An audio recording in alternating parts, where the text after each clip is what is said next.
Good morning साथियों, जय हिंद। सर्वप्रथम आप सबको गणतंत्र दिवस की हार्दिक शुभकामनाएं। जय हिंद, जय भारत। मैं आपका दोस्त एंड होस्ट बिलास जैन स्वागत करता हूं आप सबका SLH एकेडमी पर डेली करंट अफेयर्स की क्लास में आप सबका स्वागत है दोस्तों। तो दोस्तों, आज की वीडियो स्टार्ट करने से पहले देखेंगे शॉर्ट में आज के इस खास दिन का इतिहास और इस खास दिन से जुड़ी हुई पूरी तथ्य और जानकारी। तो दोस्तों, बिना किसी एक्स्ट्रा बात के वीडियो स्टार्ट करते हैं और उसके पहले देखते हैं कुछ मोटिवेशनल लाइंस के साथ जो देश के लिए समर्पित होंगी। और आज की देश के लिए समर्पित लाइंस हैं। तीन रंग का नहीं वस्त्र यह ध्वज देश की शान है। तीन रंग का नहीं वस्त्र यह ध्वज देश की शान है। हम भारतीयों के दिलों का स्वाभिमान है। यही है गंगा, यही है हिमालय, यही हिंद की जान है। और तीन रंगों में रंगा हुआ यह अपना हिंदुस्तान है, यह अपना हिंदुस्तान है। दोस्तों, इन पंक्तियों के साथ आप लोगों से दरखास्त है कि अगर वीडियो पसंद आए तो प्लीज़ वीडियो लाइक करें, लेकिन पसंद आने के लिए आपको उसे अंत तक देखना होगा। तो प्लीज़ वीडियो को एंड तक देखें बिना स्किप किए हुए। और अगर पसंद आए तो लाइक करें, ज़्यादा से ज़्यादा शेयर करें और चैनल को सब्सक्राइब करें। देखते हैं सबसे पहले गणतंत्र दिवस की डिटेल्स। तो दोस्तों, देखेंगे कि यह क्यों मनाया जाता है। गणतंत्र दिवस एक राष्ट्रीय पर्व है जो हर साल जनवरी महीने में 26 तारीख को मनाया जाता है। 26 जनवरी 1950 को भारत सरकार अधिनियम एक्ट 1935 को निरस्त कर संविधान को लागू किया गया। भारत को पूर्ण गणराज्य का दर्जा दिलाने की मुहिम देश के पहले प्रधानमंत्री पंडित जवाहरलाल नेहरू की अध्यक्षता में हुई थी। 26 जनवरी 1929 को लाहौर कांग्रेस अधिवेशन में भारत को पूर्ण गणराज्य बनाने का प्रस्ताव पेश हुआ था। हालांकि अंग्रेजी हुकूमत ने कांग्रेस के इस प्रस्ताव को ठुकरा दिया था। कांग्रेस ने 26 जनवरी 1930 को भारत को पूर्ण गणराज्य की घोषणा कर दी। इसके 16 साल बाद 9 दिसंबर 1946 को भारतीय संविधान लिखने की शुरुआत हुई। इसके सभापति सच्चिदानंद सिन्हा थे, लेकिन बाद में संविधान सभा के सभापति डॉक्टर राजेंद्र प्रसाद चुने गए। तो दोस्तों, याद रखें कि टेम्परेरी सभापति सच्चिदानंद सिन्हा थे तथा परमानेंट सभापति डॉक्टर राजेंद्र प्रसाद चुने गए थे। संविधान सभा समिति के विधिवेत्ता भीमराव अंबेडकर को चुना गया था। संविधान निर्माण में 2 वर्ष 11 महीने 18 दिन लग गए थे। दोस्तों, आगे देखेंगे तो इसके बाद 26 नवंबर 1949 को समिति ने संविधान सभापति को सौंपा। हालांकि आधिकारिक तौर पर संविधान 26 जनवरी सन 1950 को लागू हुआ था। इस दिन को चुनने की मुख्य वजह लाहौर कांग्रेस अधिवेशन है। इस दिन यानी 26 जनवरी 1929 को पहली बार पूर्ण गणराज्य का प्रस्ताव पेश किया गया था। इसके लिए ही 26 जनवरी के दिन भारतीय संविधान को लागू किया गया और तब से इस दिन को गणतंत्र दिवस के रूप में मनाया जाता है। दोस्तों, आपको बता दें कि हर साल 26 नवंबर को संविधान दिवस के रूप में मनाया जाता है। और देखेंगे इस साल का कार्यक्रम क्या होगा। तो दोस्तों, गणतंत्र दिवस 2021 के मौके पर इस साल कोई चीफ गेस्ट नहीं होगा। ऐसा 50 सालों में पहली बार होगा जब कोई चीफ गेस्ट नहीं होगा। बता दें, शुरू में ब्रिटिश PM बोरिस जॉनसन को भारत आने के लिए आमंत्रित किया गया था, लेकिन ब्रिटेन में एक नए कोविड-19 स्ट्रेन के बढ़ते प्रकोप के चलते उन्हें अपनी यात्रा रद्द करने के लिए मजबूर होना पड़ा। इससे पहले भारत के पास 1952, 1953 और 1966 में परेड के लिए मुख्य अतिथि नहीं थे, कोई भी नहीं थे। और ध्वजारोहण का कार्यक्रम 26 जनवरी मंगलवार को सुबह 8 बजे राष्ट्रपति रामनाथ कोविंद द्वारा होगा। दोस्तों, कार्यक्रम में और देखेंगे तो पिछले साल 1.5 लाख के मुकाबले इस साल गणतंत्र दिवस 2021 समारोह में सिर्फ 25,000 लोग ही शामिल होंगे। इसी तरह मीडिया प्रतिनिधियों की संख्या को 300 से घटाकर 200 तक कर दी गई है। इसके साथ ही 15 साल से कम उम्र के बच्चों की उपस्थिति होने की परमिशन नहीं दी गई है। गणतंत्र दिवस 2021 परेड 2021 पर परेड राष्ट्रपति भवन से शुरू होकर इंडिया गेट पर खत्म होगी। इसके बाद का मार्ग विजय चौक से राजपथ, अमर जवान ज्योति, इंडिया गेट, प्रिंसेस पैलेस, तिलक मार्ग से होते हुए आखिर में इंडिया गेट तक जाएगा।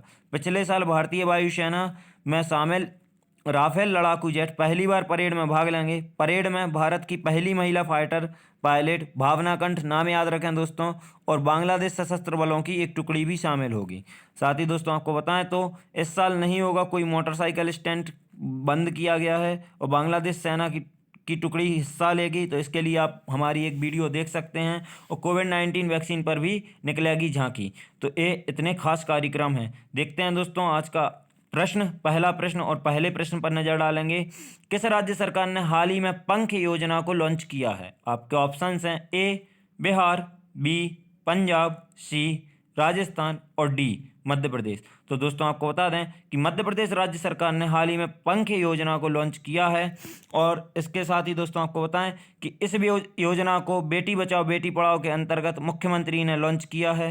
और इसको अगर हम इंग्लिश में देखेंगे PANKH, तो P से सुरक्षा, A से जागरूकता, लड़कियों के अधिकारों के बारे में जागरूकता, N से पोषण, के से ज्ञान और एच से हेल्थ के लिए स्टैंड करते हैं। यह सभी जरूरी चीज़ें इस योजना में शामिल हैं ताकि सभी स्तर पर लड़कियां अपने अधिकारों के लिए लड़ सकें। अब दोस्तों नज़र डालेंगे मध्य प्रदेश की तरफ नक्शे की सहायता से। तो सबसे पहले देखेंगे मध्य प्रदेश जो हमारे भारत के बीचों बीच स्थित है। इसकी अगर स्थापना देखेंगे तो 1 नवंबर 1956 को इसकी स्थापना हुई थी। मध्य प्रदेश की राजधानी भोपाल है। यहाँ के मुख्यमंत्री शिवराज सिंह चौहान हैं तथा यहाँ की राज्यपाल आनंदीबेन पटेल जी हैं। मध्य प्रदेश के अगर उपनाम देखेंगे दोस्तों तो मध्य प्रदेश को हृदय प्रदेश, सोया स्टेट, टाइगर स्टेट और नदियों का मायका नाम से जाना जाता है। इसके 4 उपनाम हैं: हृदय प्रदेश, सोया स्टेट, टाइगर स्टेट और नदियों का मायका। इसकी सीमा 5 राज्यों से लगती है दोस्तों। उत्तर में उत्तर प्रदेश, दक्षिण पूर्व में छत्तीसगढ़, दक्षिण में महाराष्ट्र, पश्चिम में गुजरात और उत्तर पश्चिम में राजस्थान। तो यह 5 राज्यों से इसकी सीमा लगती है। और यहाँ पर विश्व का पहला व्हाइट टाइगर सफारी खोला गया था जो रीवा और सतना जिले के वहाँ पर खोला गया था। यह अगर देखें दोस्तों तो हीरा तथा तांबा के उत्पादन में प्रथम है तथा सोयाबीन और दलहन के उत्पादन में भी प्रथम है। भारत देश में मध्य प्रदेश हीरा, तांबा, सोयाबीन और दलहन के उत्पादन में प्रथम है। और नज़र डालेंगे दोस्तों नेशनल पार्क की तरफ, तो यहाँ पर बहुत सारे नेशनल पार्क हैं, 11, और शायद यह देश में सबसे ज़्यादा नेशनल पार्क वाला राज्य है। तो सबसे पहला इसका सबसे बड़ा नेशनल पार्क है कान्हा-किसली नेशनल पार्क, दूसरा है बांधवगढ़ राष्ट्रीय उद्यान, तीसरा है पन्ना राष्ट्रीय उद्यान, चौथा है सतपुड़ा राष्ट्रीय उद्यान, पाँचवा है माधव राष्ट्रीय उद्यान, छठवा पेंच राष्ट्रीय उद्यान, सातवां फॉसिल जीवाश्म जो यहाँ का सबसे छोटा राष्ट्रीय उद्यान है, फॉसिल जीवाश्म राष्ट्रीय उद्यान, आठवां है संजय राष्ट्रीय उद्यान, नौवां है वन विहार राष्ट्रीय उद्यान, 10वां है डायनासोर राष्ट्रीय उद्यान और 11वां है ओंकारेश्वर राष्ट्रीय उद्यान। तो दोस्तों आप याद रखें और इनमें से जिन पे स्टार मार्क करने हैं मैं बता दे रहा हूँ। कान्हा-किसली पर कर लें, बांधवगढ़ पर कर लें, माधव पर कर लें, पेंच पर कर लें और फॉसिल जीवाश्म पर कर लें और वन विहार पर भी कर लें दोस्तों, 6 पर स्टार मार्क कर लें। साथ ही यहाँ पर 31 वन्य जीव अभ्यारण्य हैं। और अगर हम मुख्य परियोजनाएं देखेंगे, मुख्य देखेंगे दोस्तों, पूरी तो कवर नहीं हो पाएंगी। तो सबसे पहले चंबल नदी पर 3 मुख्य परियोजनाएं जो मध्य प्रदेश की चंबल नदी है उनको हम शॉर्ट में गजरा नाम से याद रख सकते हैं। गांधी सागर, जवाहर सागर और राणा प्रताप सागर, तो यह 3 चंबल नदी पर हैं। इंदिरा सागर एक यहाँ की और परियोजना है जो नर्मदा नदी पर है। तवा नदी पर तवा परियोजना होशंगाबाद जिले में है। बाणसागर परियोजना सोन नदी पर है जो उत्तर प्रदेश, मध्य प्रदेश और बिहार के मध्य है। माही नदी पर माही परियोजना धार जिले में है। दोस्तों अगर पर्यटन स्थल पर नजर डालेंगे तो यहाँ पर मुख्य पर्यटन स्थल खजुराहो के मंदिर, सांची के बौद्ध स्तूप, पचमढ़ी, भीमबेटका की गुफाएं और उदयगिरी के मंदिर यहाँ के मुख्य पर्यटन स्थल हैं। देखते हैं दोस्तों इतनी सारी डिटेल्स के बाद अगला कुछ प्रश्न। और आज का अगला प्रश्न है, निम्न में से किस देश ने UAE के मंजूरी के बाद अबू धाबी में अपना दूतावास खोल दिया है? आपके ऑप्शंस हैं A Iraq, B Pakistan, C Israel और D ईरान। तो दोस्तों आपको बता दें कि इजराइल ने UAE की मंजूरी के बाद अबू धाबी में अपना दूतावास खोल दिया है। UAE और इजराइल अगस्त 2019 में संबंधों को सामान्य करने के लिए सहमत हुए। वहीं बहरीन, सूडान और मोरक्को सभी खाड़ी देश पूर्व अमेरिकी राष्ट्रपति डोनाल्ड ट्रंप के प्रशासन के नेतृत्व में 2020 में किए गए सौदों में इजराइल के साथ संबंध स्थापित करने के लिए सहमत हुए थे। दोस्तों नज़र डालेंगे UAE की तरफ नाम आया तो UAE की राजधानी अबू धाबी है। यहाँ की मुद्रा UAE दिरहम है तथा यहाँ के राष्ट्रपति खलीफा बिन जायद अल नाहयान हैं। साथ ही दोस्तों आपको बता दें इजराइल की तरफ नज़र डालेंगे दोस्तों तो इजराइल को हम नक्शे में सबसे पहले देखेंगे कि यह दिख रहा है एशिया के पश्चिम में और अफ्रीका से लगती हुई बॉर्डर पर एक छोटा सा देश इजराइल है जिसकी राजधानी जेरूशलम है और यहाँ की मुद्रा इजरायली नई शैकेल है और यहाँ के राष्ट्रपति बेरूबेन रिवलिन हैं तथा प्रधानमंत्री बेंजामिन नेतन्याहू हैं। और यहाँ एक बहुत खास फैक्ट जुड़ता है कि विश्व की सबसे नंबर 1 इंटेलिजेंस एजेंसी कहाँ की है, तो इजराइल की मोसाद विश्व की सबसे नंबर 1 इंटेलिजेंस एजेंसी है।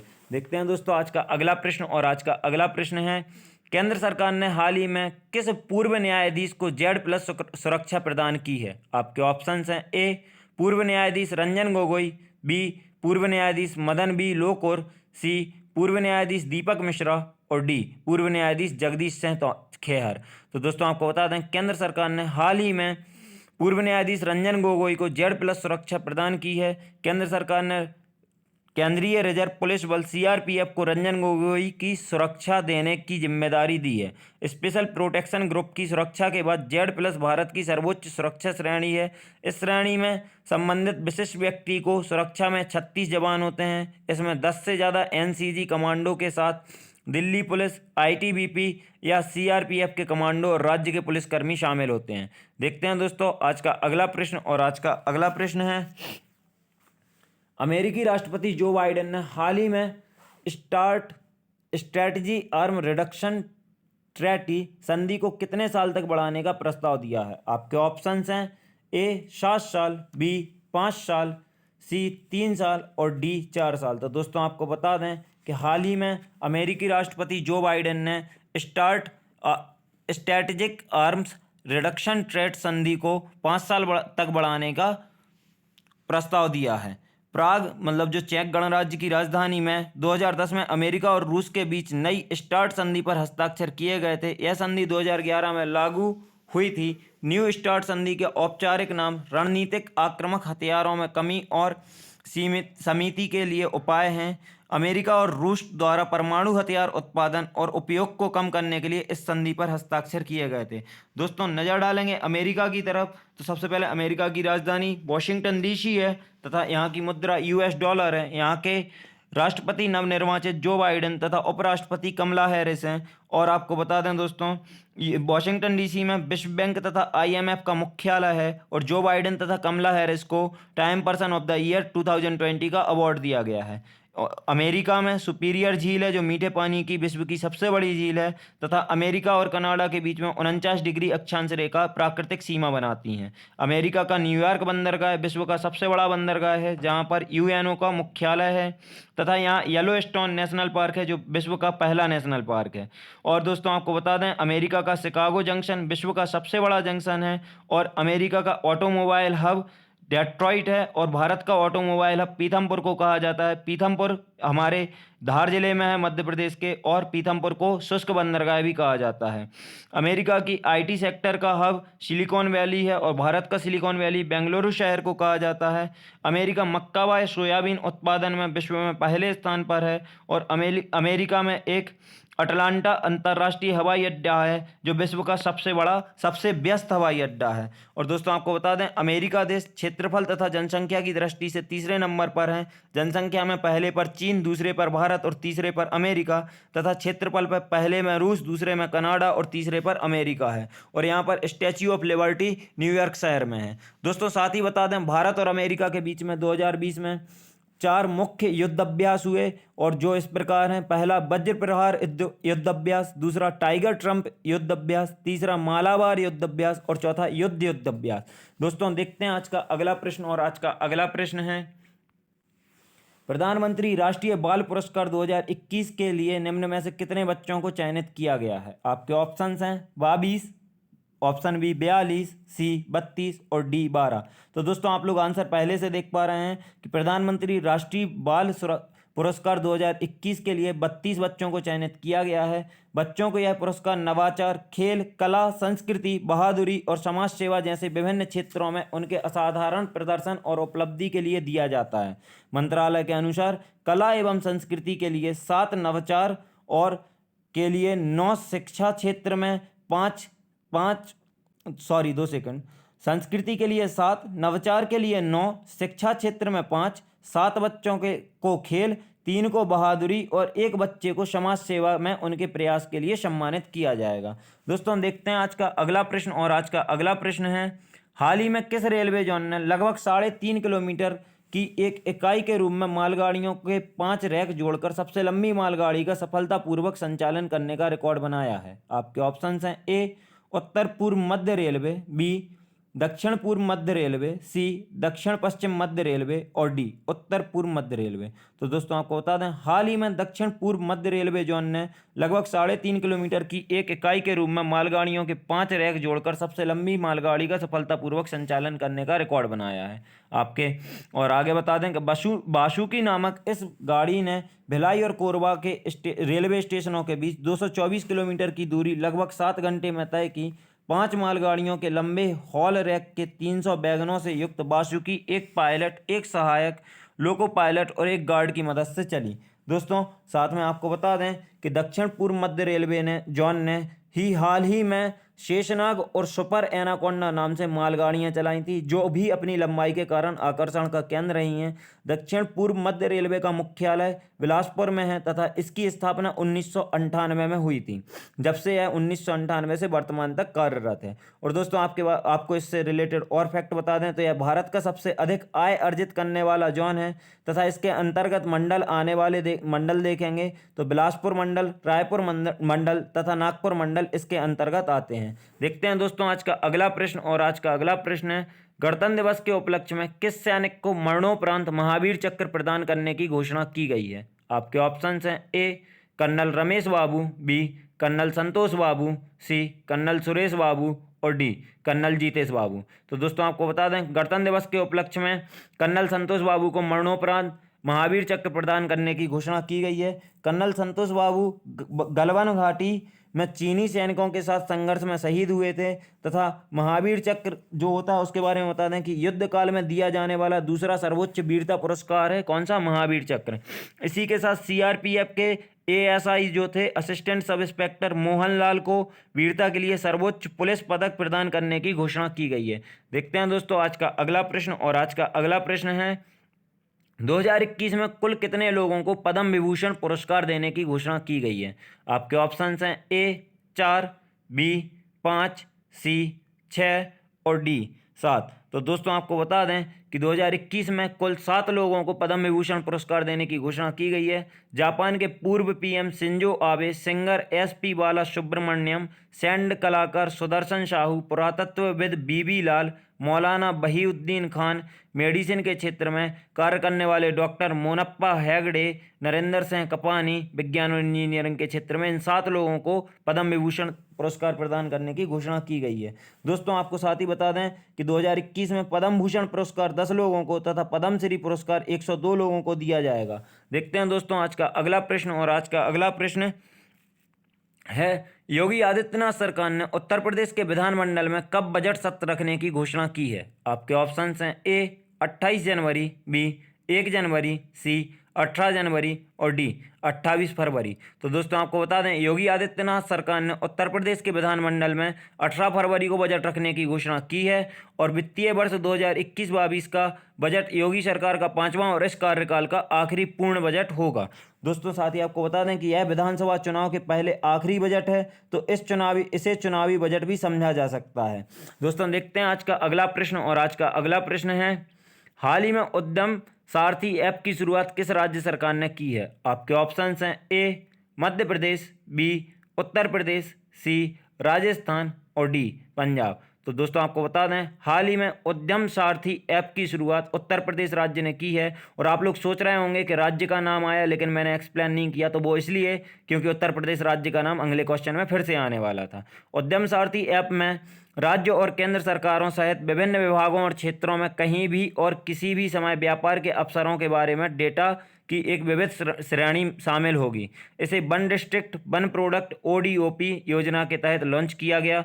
और दोस्तों अब डालेंगे हम उत्तर प्रदेश की तरफ नज़र। तो दोस्तों यह देख पा रहे हैं हम, उत्तर में स्थित उत्तर प्रदेश है जो जनसंख्या की दृष्टि से भारत का सबसे बड़ा राज्य है। अगर इसकी तरफ नज़र डालेंगे तो यह दोस्तों उत्तर प्रदेश की राजधानी लखनऊ है, जो गोमती नदी के तट पर स्थित है। यहाँ के मुख्यमंत्री योगी आदित्यनाथ जी हैं तथा यहाँ की राज्यपाल आनंदीबेन पटेल हैं। उत्तर प्रदेश की स्थापना 24 जनवरी 1950 को हुई थी। तो दोस्तों याद रखें कि 24 जनवरी को उत्तर प्रदेश स्थापना दिवस मनाया जाता है। और यह क्षेत्रफल की दृष्टि से भारत का चौथा बड़ा राज्य तथा जनसंख्या की दृष्टि से सबसे बड़ा राज्य है। इसकी सीमा अगर देखें तो अंतर्राष्ट्रीय सीमा नेपाल से मिलती है तथा यह 8 राज्यों और 1 केंद्र शासित प्रदेश से राजकीय सीमा मिलाता है। और वह हैं उत्तराखंड, दूसरा है बिहार, तीसरा है झारखंड, चौथा है हरियाणा, पांचवा है राजस्थान, छठवां मध्य प्रदेश, सातवां छत्तीसगढ़ और आठवां हिमाचल प्रदेश। तो दोस्तों यह है 8 राज्य और 9वां होगा इसका केंद्र शासित प्रदेश दिल्ली। इनसे तो यह भारत में सर्वाधिक राज्यों या केंद्र शासित प्रदेशों से सीमा बनाने वाला राज्य है। और भारत में सबसे बड़ी विधानसभा भी उत्तर प्रदेश की विधानसभा है, जहाँ 403 सदस्य हैं। तथा यहाँ के अगर हम लोक नृत्य देखेंगे दोस्तों, तो बिरहा, रशिया और आला यहाँ के लोक गीत हैं दोस्तों। साथ ही अगर उत्तर प्रदेश के राष्ट्रीय उद्यान की तरफ नजर डालेंगे, तो यहाँ दुधवा राष्ट्रीय उद्यान, चंबल अभ्यारण्य, पीलीभीत टाइगर रिजर्व, नवाबगंज पक्षी अभ्यारण्य, चंद्रप्रभा राष्ट्रीय उद्यान, कैमूर राष्ट्रीय उद्यान, यहाँ पर इतने 6 राष्ट्रीय उद्यान प्रमुख स्थित हैं, जिनमें से आप दुधवा पर और नवाबगंज पक्षी अभ्यारण्य और चंद्रप्रभा और कैमूर पर तो स्टार मार्क कर लें, क्योंकि ये पूछे गए हैं। ऑलमोस्ट यहाँ से सभी पूछे गए हैं अभी तक, लेकिन आप सबको ध्यान रखें। और दोस्तों आपको बता दें उत्तर प्रदेश से कि इलाहाबाद जो उच्च न्यायालय है, यह एशिया का सबसे बड़ा उच्च न्यायालय है और उत्तर प्रदेश का उच्च न्यायालय इलाहाबाद है। तो दोस्तों और साथ में आपको बता दें कि गेहूं व गन्ना का अग्रणी उत्पादक राज्य कौन सा है हमारा? उत्तर प्रदेश। दोस्तों उत्तर प्रदेश से इतना ही। देखते हैं आज का अगला प्रश्न। और आज का अगला प्रश्न है, हाल ही में प्रसिद्ध इतिहासकार, लेखक, कवि और सेवानिवृत्त नौकरशाह नरेंद्र लूथर का निधन हो गया है। वह किस राज्य से संबंधित थे, किस शहर से संबंधित थे? आपके ऑप्शंस हैं ए जयपुर, बी हैदराबाद, सी दिल्ली और डी मुंबई। तो दोस्तों आपको बता दें कि जिन प्रसिद्ध इतिहासकार, लेखक, कवि और सेवानिवृत्त नौकरशाह नरेंद्र लूथर का निधन हुआ है, वह हैदराबाद शहर से संबंधित थे। और दोस्तों हैदराबाद वर्तमान में आंध्र प्रदेश और तेलंगाना की राजधानी, पहले आंध्र प्रदेश की भी थी, अब तेलंगाना की भी आंध्र प्रदेश राजधानी हैदराबाद है। दोस्तों देखते हैं आज का आखिरी प्रश्न। और आज का आखिरी प्रश्न है, हाल ही में बीएसएफ के जवानों ने किस राज्य की तट पर ऑपरेशन शरद हवा चालू किया? आपके ऑप्शन है ए राजस्थान, बी पंजाब, सी अरुणाचल प्रदेश और डी नागालैंड। तो दोस्तों आपको बता दें, हाल ही में बीएसएफ के जवानों ने राजस्थान राज्य के तट पर ऑपरेशन शरद हवा चालू किया। ऑपरेशन का उद्देश्य क्षेत्र में घने कोहरे के कारण घुसपैठ की घटनाओं की जांच करना और जैसलमेर में सीमावर्ती क्षेत्रों में सुरक्षा बढ़ाना है। दोस्तों यह अभियान 21 जनवरी से 27 जनवरी तक चलेगा। और बीएसएफ की तरफ नजर डालेंगे दोस्तों, तो बीएसएफ की स्थापना 1 दिसंबर 1965 को हुई थी, जिसका मुख्यालय नई दिल्ली में है तथा इसके वर्तमान महानिदेशक राकेश अस्थाना जी हैं। देखते हैं दोस्तों राजस्थान की तरफ नजर डालेंगे, तो हम देख सकते हैं पश्चिमी हिस्से में पाकिस्तान से लगा हुआ हमें राजस्थान दिख रहा है। और इसकी सीमा देखेंगे तो अंतर्राष्ट्रीय सीमा पाकिस्तान से तथा राजकीय सीमा देखेंगे दोस्तों, तो उत्तर प्रदेश, मध्य प्रदेश, गुजरात, पंजाब और हरियाणा से इसकी राजकीय सीमा लगती है 5 राज्यों से। दोस्तों यहाँ पर अगर हम देखेंगे राजस्थान की तरफ और नज़र डालेंगे, तो राजस्थान की राजधानी जयपुर है, जिसे पिंक सिटी के नाम से जाना जाता है। राजस्थान की स्थापना 1 नवंबर 1956 को हुई थी। राजस्थान के मुख्यमंत्री अशोक गहलोत तथा राज्यपाल कलराज मिश्र जी हैं। और दोस्तों यहाँ पर अरावली पर्वतमाला है, जो विश्व की सबसे पुरानी पर्वतमालाओं में से एक है। और यहाँ थार मरुस्थल है, जो भारत का सबसे बड़ा थार मरुस्थल है। और थार मरुस्थल राजस्थान के 60% क्षेत्रफल में फैला हुआ है। दोस्तों यहाँ पर हम देखेंगे तो 2 बाघ अभ्यारण्य बहुत ज़्यादा प्रमुख भी हैं और पूछे भी गए हैं, रणथंभौर बाघ अभ्यारण्य और सरिस्का बाघ अभ्यारण्य। और दोस्तों साथ ही याद रखें केवलादेव नेशनल पार्क, जो पक्षियों के लिए पक्षी फेमस है, तो इसको याद रखें। और यह एकमात्र ऐसा नेशनल पार्क है जो यूनेस्को में शामिल है, और यूनेस्को में यह 1985 में शामिल हुआ था। केवलादेव यूनेस्को की विश्व विरासत सूची में 1985 में शामिल हुआ था। और यह एकमात्र भारत का नेशनल पार्क है जो यूनेस्को की विश्व विरासत सूची में शामिल है। दोस्तों आपको बता दें कि जयपुर को भारत का पेरिस भी कहा जाता है। और अगर हम राजस्थान में दर्शनीय स्थल देखें तो माउंट आबू तथा देलवारा मंदिर राजस्थान के प्रमुख दर्शनीय स्थल हैं। दोस्तों यहाँ हमारी वीडियो समाप्त होती है। वीडियो को अंत तक देखने के लिए धन्यवाद। और अगर आपको वीडियो पसंद आई हो तो प्लीज़ वीडियो को लाइक करें, चैनल को सब्सक्राइब करें और वीडियो को ज़्यादा से ज़्यादा शेयर करें। और अगर आप हमारी टीम से फेसबुक, इंस्टाग्राम या टेलीग्राम पर जुड़ना चाहते हैं तो डिस्क्रिप्शन बॉक्स से आप लिंक द्वारा हमारे टीम से जुड़ सकते हैं। वीडियो को अंत तक देखने के लिए एक बार फिर से धन्यवाद। आप सभी को एक बार फिर से गणतंत्र दिवस की हार्दिक शुभकामनाएं। जय हिंद, जय भारत।